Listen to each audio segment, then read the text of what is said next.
തമിഴ് അക്ഷരങ്ങൾ കണ്ടാൽ അത് മലയാളം പോലെ കൂട്ടി വായിക്കാനൊന്ന് പഠിച്ചാലോ?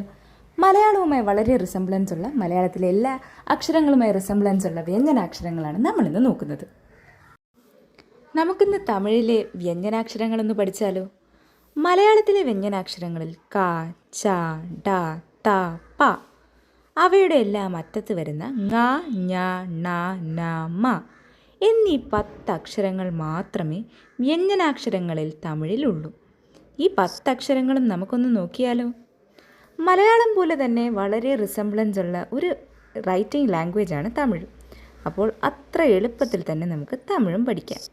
ഈ ക പോലെ തന്നെ വളഞ്ഞ് ഇങ്ങനെ വരുന്നതാണ് തമിഴിലെ ക. ഇനി ഇതേ കായിൽ ഒരു ചെറിയ വെട്ട് മാത്രം, ഈ ചുഴുപ്പ് മാറ്റി ഒരു വെട്ട് മാത്രം ഉൾക്കൊള്ളുന്നതാണ് തമിഴിലെ ച. ഒരു എല്ല് പോലെ നീട്ടി വരച്ച് വിടുന്നതാണ് തമിഴിലെ ത. ഇനി നമ്മൾ ആദ്യം എഴുതിയ കായിൽ ഒരു ചുഴുപ്പ് കൂടി ഇട്ട് കൊടുത്താൽ അത് തായായി.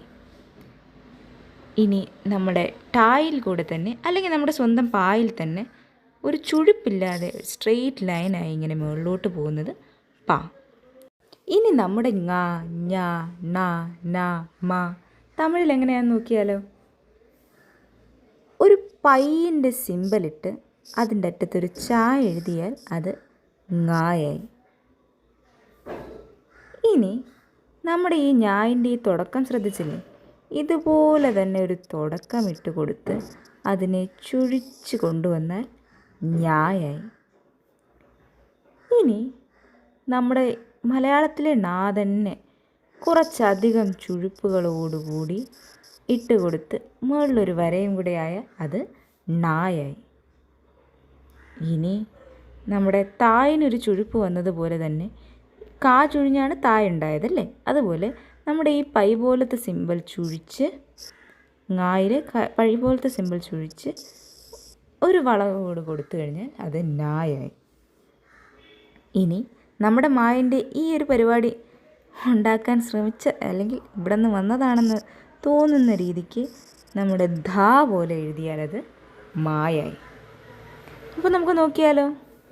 നമ്മുടെ ക മലയാളത്തിലെ ക വളച്ചു കൊടുക്കുന്നത് പോലെ ഒരു ക, ആ വളവിൽ വെറും ഒരു വര മാത്രമാക്കിയാൽ അത് ച. ട ഒരു എല്ല് പോലെ, ഈ കായിൽ തന്നെ ഒരു ചുഴുപ്പ് കൂടി വന്നു കഴിഞ്ഞാൽ അത് ത. നമ്മുടെ പ പോലെ തന്നെ ഒരു ചുഴുപ്പില്ലാതെയായാൽ അത് പ. നമ്മുടെ ഈ അക്ഷരത്തിൽ ങ്ങായിൽ ഒരു പൈ വന്നിട്ട് അതിന്